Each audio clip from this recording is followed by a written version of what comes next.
What's up, everyone? Garrett Williams, G&M Outdoor Services. I'm here today at the GIE Expo in Louisville, Kentucky. Me and Marlena drove down here. Today's Wednesday. We got down here yesterday, midday Tuesday, meeting a bunch of the people that we know from Instagram and YouTube here. Today, first afternoon, built a showroom, made a few good connections. We're heading off now to some event that Marlena got us signed up to. Say hi to all the YouTubers. So we're heading off to that, so to get some footage there. But come along for the ride. We're at the 2021 GIE Expo in Louisville, Kentucky. First afternoon of GIE. It's popping. Lots of people.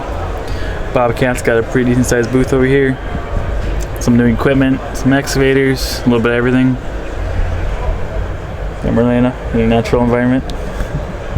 Awkward on camera as usual. Just kidding. I love her. Check out this little New Holland loader. Doesn't look too shabby. Got some switches, joystick wheel. Not too bad.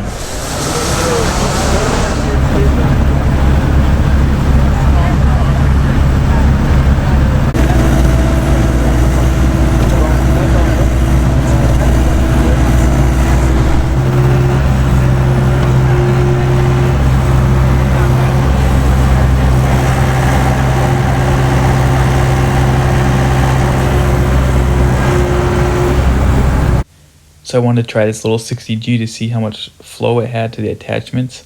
I know some of the bigger deers are a little marginal on flow sometimes, but honestly I was really impressed with this thing. It had plenty of power, plenty of spin. It was overall a pretty solid unit. Little Encon here, grading bucket. It's a fun little machine.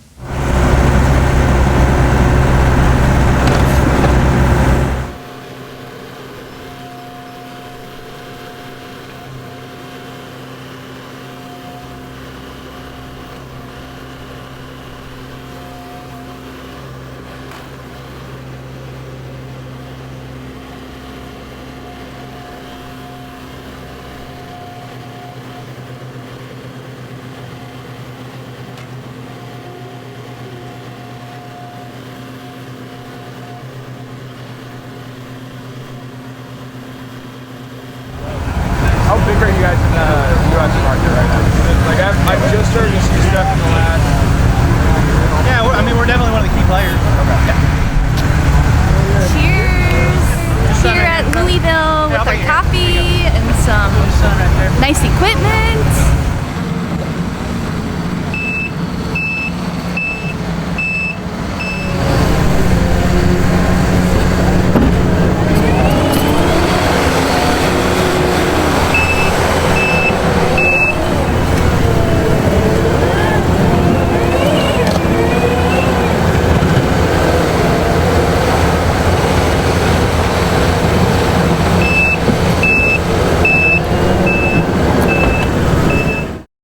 Alright, so this is my first time running a Takahouchi, is I think how you say it.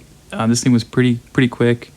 It was pretty responsive. I guess the hydraulics was like direct control instead of like electric over hydraulic, I think what Bobcat is. So it was pretty touchy, had decent power, pretty stripped down base model cab. If you're in it a lot, the Bobcat definitely more comfortable. The guy earlier was saying how they're a key player in the market. Not really sure about that, at least not in my neck of the woods anyway. Closest dealer was like an hour away, and I see at least 100 Bobcats and cats before I ever see a Takahouchi in our area. But if you have any experience with these, let me know what you think. Let me know what the dealer support is, if you're close to one. Like I said, the closest one to us was an hour, so not really going to fit our business anyway currently.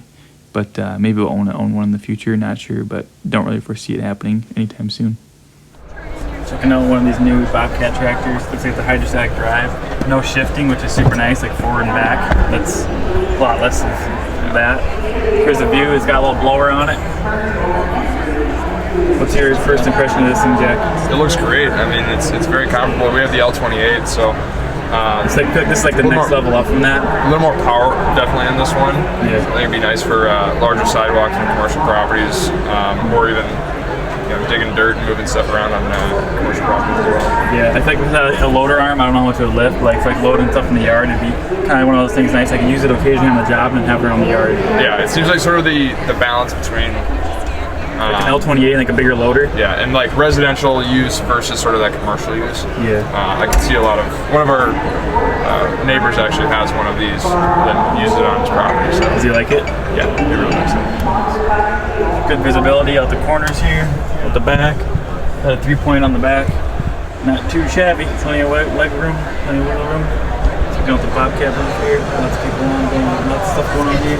Place is popping. Got the tool cat right there. Another blower. Snow season is coming. You'll be here before you know it. So if you're into tree work, there was quite a bit of good knowledge here. These guys had this show going here, and then there's another one where they went into detail about how to cut branches, what to do, what not to do. So if you're into tree work, GIE would be a good place to talk to some experienced guys in the industry and be able to learn from them. Here's just a glimpse at the Vermeer booth. I don't have a lot of experience with Vermeer, to be honest. If you run it often, like one of these Dingos or Stump Grinder or anything like that, let me know in the comments below what your experience has been with Vermeer, with kind of the quality of their equipment and customer service. Checking out this case booth here. Got a CX-80. Let's get the inside of these cabs look like. I've ran several new case. They've all been pretty nice. They're quick, responsive, lots of power. Looks like they're upgrading their display a little bit. Got this one does have the arm that'll turn, which is nice. Pretty big for having a blade and the arm that turns. Let me know if you run case. Looks like they got a nice grater blade over there. Thing looks sweet. Let me know if you've ran much case, what you've thought of it. I got some big loaders, some big track loaders. Let me know what your opinion on cases in the comments below. Cab is nice, spacious, plenty of room for activities. I'm guessing that's to turn your arm or run your auxiliary. But overall, at first glance, it's a nice unit. Good to see you. That's me. Nice to meet you guys. It's been a while. Again. Yeah. For sure. How's the show so far? Good. My camera right now? Yeah. Oh, cool. Who are you and what do you do? My name's Jared. I'm from Wisconsin. Do lawn care landscaping. How did we meet? Through YouTube. You're making videos like this. That's right. Hunter Dooley over here, chilling, waiting for someone like you or me to come pick it up. I always thought I know people plow with these Colorados. Let me know if you've ever plowed with one of these. I always thought this would be a fun little convenient truck to rip around town with. Not always. So one of these days I'll get out of a big work truck and get something like this. Then when you got to pull something, this is going to be a little less convenient. But if you ever plowed with one of these or know someone that's plowed with something like this, drop in the comments below how you liked it. If you did or didn't like it. It looks small, should fit in a bunch of areas.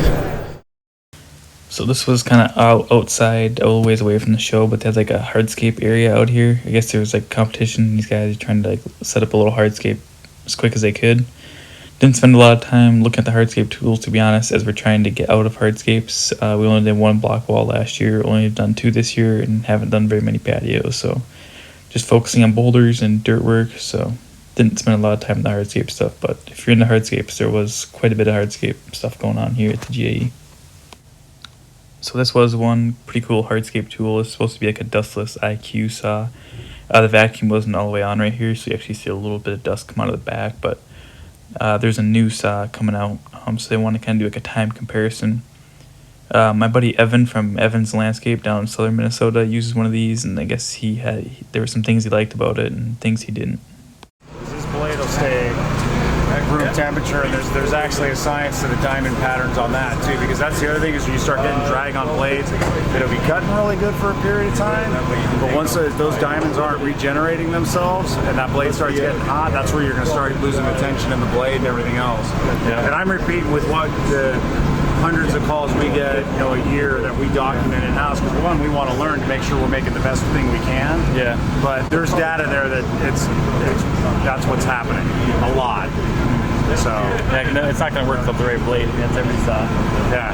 And these, and we knew when we made a proprietary arbor that one, we had to be really careful because the old soft cut, if anybody was around back in the soft cut days. 2, we knew it had to be really good, and 3, it had to be competitively priced. I mean, this blade will give you, like, if we're cutting stuff just like this blade retails for $299. Yeah. That's reasonable. That's what a good blade If you're not cutting 18,000 lineal feet, you got the wrong blade. I mean, these blades will last a long, long time.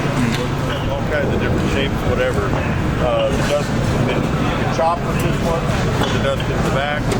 So it's just a more versatile machine and a lot more heavy duty. So make a quick cut here. So the saw blade ramps up, the vacuum is ramping up, so you're not hitting your amp so hard on the generator. So this was a new saw they got coming out. That's a massive, like 20-inch blade. So I think you can cut like almost 10 inches with this thing, 8 to 10 inches or so. So it'll be fun to try this one out. But I guess ideally with these saws, you got to use their blade, of course. It's like a IQ or Q blade, and then the saw. That's how you get the most longevity out of the saw. But if you're cutting in tight areas or in a house or something or anywhere really, you should definitely look into getting one of.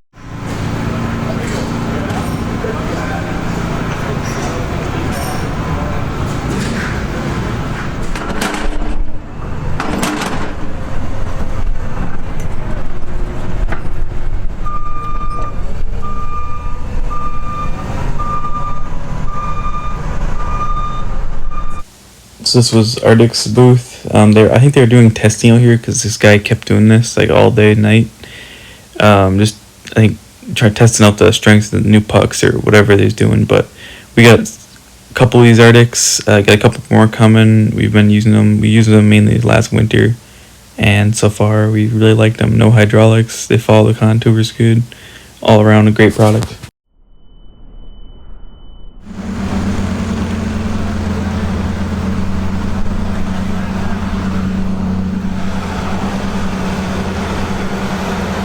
So Ditch Witch recently came out with this massive dingo. I mean, it's basically the size of our 450.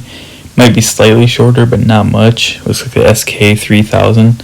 Let me know if you've actually used one of these and where it would work good versus like an actual like T450 or like a little ASV. Especially like in the winter, you'd rather have a cab than be standing out there freezing to death all night. That's all I got for you guys today in this video. Overall, it went good. Me and Marlena spent. I think we left Tuesday, got back late Friday, so it was a good trip. But thanks so much for watching. Like, comment, subscribe if you'd like. If not, no big deal. And remember, in order to get results no one else is getting, must be doing things no one else is doing.